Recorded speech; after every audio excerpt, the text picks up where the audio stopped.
আচ্ছা, আপনাদেরও কি আমার মতো এরকম ভুল হয়? একটু জানাবেন কিন্তু। গতকালকে রাতে না তালের রসটা মেখে রেখেছিলাম।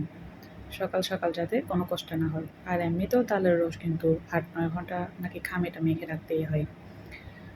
তো মেখে রেখেছিলাম, যাই ভাবা তাই কাজ। খুব সকাল, সকাল ঘুম থেকে উঠে তালের নাস্তা বানানোর জন্য রান্নাঘরে চলে গেলাম। কিন্তু খুবই মনক্ষুণ্ণ হলাম। খুবই কষ্ট পেলাম যে তালের নাস্তাটা আর হলো না। সেটা বড় কথা না, তালের নাস্তা আজকে হয়নি, কালকে হবে না, পরশুদিন না একদিন ঠিক না ঠিক হয়ে যাবে। আচ্ছা, আপনাদের পরিবারে কে কে আছে? আপনারাও কি কারো সাহায্য পান? একটু কমেন্ট করে জানাবেন।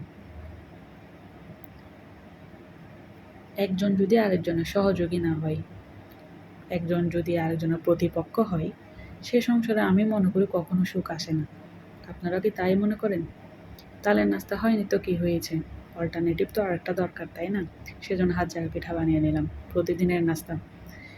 এরপর নাস্তা তো বানানো শেষ, এরপর টুকিটাকি একটু হাঁড়ি পাতিল ধোয়া ছিল, সেগুলোও ধুয়ে নিলাম, সিঙ্কটাও পরিষ্কার করে নিলাম। কেন আমি একজন আরেকজনের সহযোগী হওয়ার কথা বললাম জানেন? আমি আমার ছেলের বাবার শার্ট আয়রন করছি, আর ওদিকে তিনি তার ছেলের নখ কেটে দিচ্ছেন। এই যে আমাকে একটু সাহায্য করলো, এই সাহায্যটা কি সবাই সবাইকে করে? যদি না করে থাকেন, তাহলে আজকে থেকে আপনারা প্রত্যেকের মা বাবাকে করবেন, ছেলে মাকে করবেন, প্রত্যেকেই প্রত্যেককে কী করবেন? সাহায্য করবেন, সহযোগী হবেন, প্রতিযোগী না।